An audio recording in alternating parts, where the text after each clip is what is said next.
All right, what's up, y'all? I want to go over fib retracement here. You can see I still got this financial advice, not financial advice stuff pulled up. I'm going to go over to the Bitcoin chart real quick. All right, let's pull up XLM, whatever. Yep, XLM. Let's get rid of this one. Let's go to the monthly. And let's look at the big chart.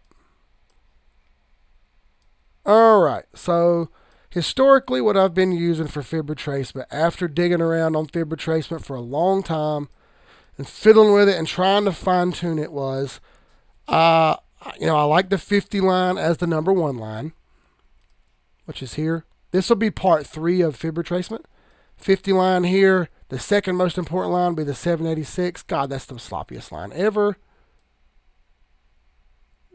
There we go, 786. That's the second most important. What we've found, I keep these other ends in here, the 72, 68. That's fine. You can kind of set those as you'd like. 618, you should always leave in there, no matter what. But, you can change the other ones if you like. 786, 50, super important. The thing is, we've found through doing some research here that there's a couple other lines that I think are important. More often than not, they're getting hit. It's not always, and I'm going to say it kind of increases our percentages, and I'm going to show you what I'm talking about. So the first one is not 43236. It's 0.886. Okay? Where does this go? Right over top of the sniper line. This line is halfway in between the 786 and the 1. Okay? I like Link. One of the diversified portfolios. I think so. It's just ahead of everything, too. More so than anything. The chart is just ahead. And if it's going to go up to all-time high and do its thing, bro, I'm down with it. Let's ride it. So, anyway, the 886 is halfway in between the 786 and 1. What we see happening sometimes, like right here, I did not look at this before we started this, but look. 886 got hit, and it bounced down off of it. Now, it came back up, and it stayed over the 786 line. We already know that over 786 gives us about a 75% chance of breaking the 1 line. And then once we break the 1 line, we're heading up toward 1414 and 1618. Okay? That's why I want to add in the 886, because I think once we get over the 886, our accuracy goes up another couple percent. I want to say that with the 886 in there, we're more like 80% accurate rather than 75% accurate. And I can go down to the daily and show you a little better. Let's pull up a chart that I don't have any fibs on. Well, I've got fibs on every single friggin' chart known to man. Let's get rid of all these monthlies just so we're not confused while we're looking at them. Nobody likes to see too much shit on their screen at one time.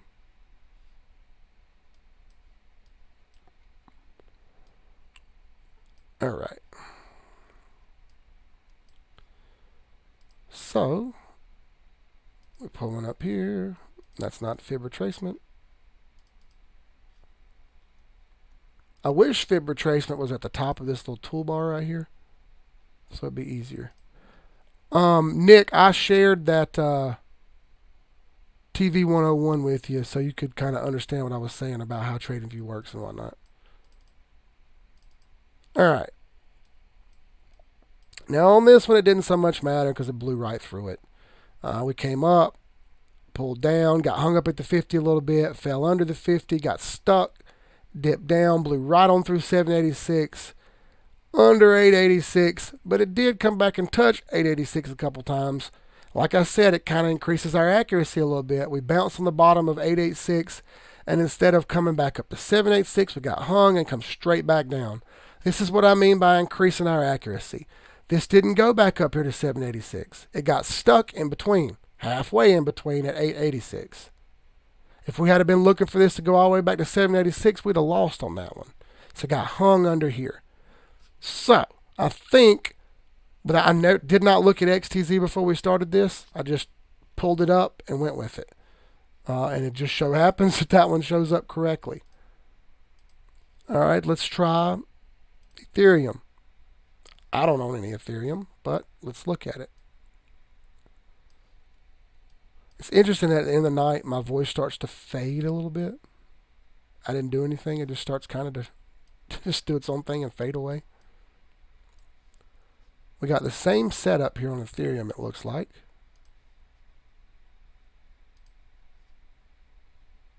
Pull it up here. As you see, targets got hit on Ethereum. Perfectly in the green box here. No shot for that one. All right. In this one, we came up, did our move, came down, blew through everything, directly through the 8 and the 21. This one came up to 786 and got hung up right here at 886 again. Again, increasing our accuracy to let us know what was going to happen. We threw a doji right at 886. It's interesting. I don't know why this keeps popping up, but it does. So I want everybody to add 886 in. Over 786, you're a pretty good shot. Over 886, you're an even better shot. That's what I'm getting at here, okay? The next line I want to add in is beyond the one line. And it's kind of a target line to pull some profits out, I think. And that's 1272. Believe it or not, we keep finding this thing hit 1272 a lot also. I didn't make that in green either. I don't know. Oh, that's why. There we go. Okay. Yeah, 1272 here. I didn't make that, and see, that's my mouse right there. I didn't draw these funky lines. That's why I got to get a fancier mouse. This is a optical one that was like $8 from Walmart. This one didn't get hung up on 120. It did get rejected right here and throw this doji, this dragonfly doji, and immediately dump. It's pretty good candle patterns there for us. But what we found is when we get past the one line, a lot of times this 1272 becomes a point where we can pull some money out. Now I want to start doing this a little bit more. A trackball mouse is legit, right? I want to start bouncing off this 1272 here and pulling some profits out. And if we look over here and we add the 122 to this one,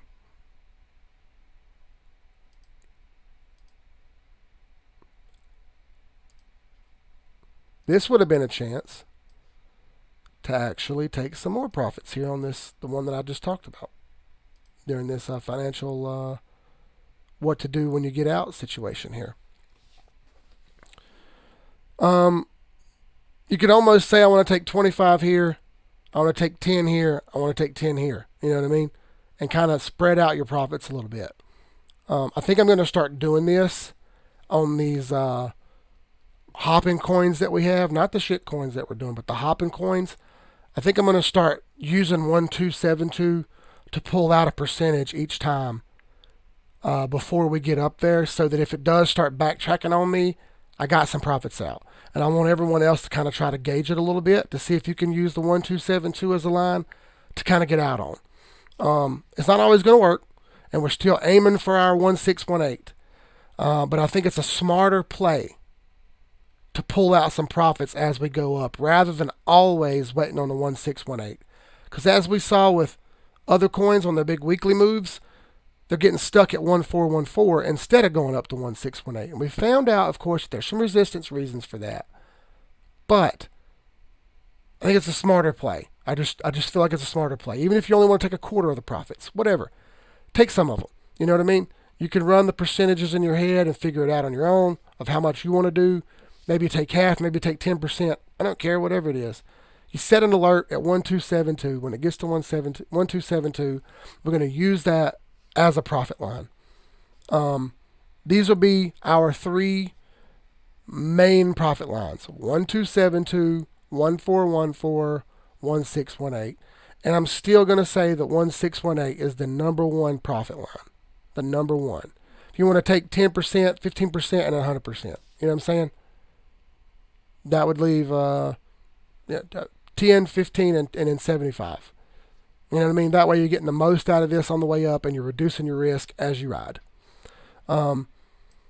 It's the same thing as this whole exit strategy. You want to reduce risk. Reduce risk and maximize profits. I would love to tell you guys it's going to go higher than it's going to go, but I just don't feel like it is. And that's the same thing with every coin. What we see right now is Bitcoin steadily dropping back down and slowly fading back into the abyss. And I don't think anybody wanted to see that shit. So, I mean, we almost closed the gap, but we didn't yet. That's close, but that's not good enough. You know, this thing can even turn back up, hit the 8 right here, where this 8's crossing the 50. This can do the tits move, y'all. Come back up here, wait for the crossing, and then go down again. It could take the rest of the week or the rest of the month, to be honest with you. What's this monthly candle look like? Ooh. Boy, there's a dick punch. Look at that monthly candle. It looks really bad on XRP, I bet. Oh, man, that's not good at all. Look at there. Publish ideas. I don't publish anything. This is a really bad spot right here. We're under this monthly trend line again. I don't like that. That's not good. I don't want to do that. I want that thing over the monthly trend line, and it's went the other way.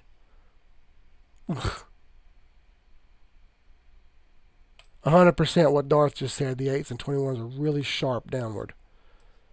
I will say that XRP has done a 1618 downward. See that?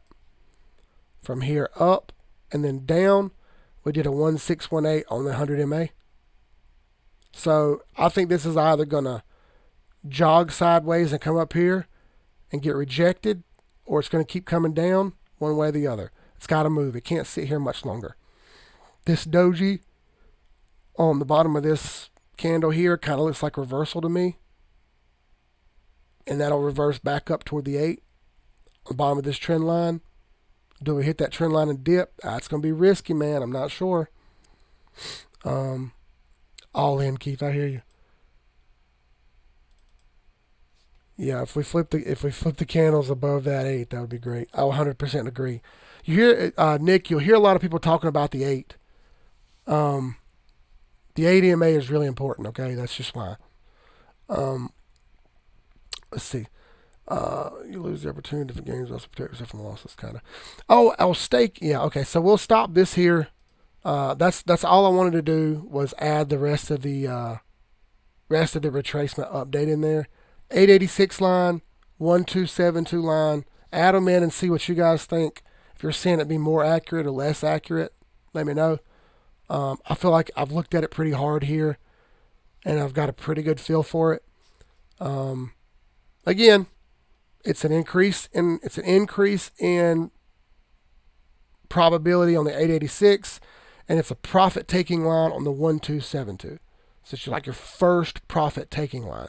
So let's use them and see how they play out. We just need the chart to move in our direction first. And once we get the chart in our direction, we can do a little bit better. So we'll shoot this video to the savings videos, to the other instructional ones. And you guys hit me up in the next instructional video. We'll see you on the next one. Peace.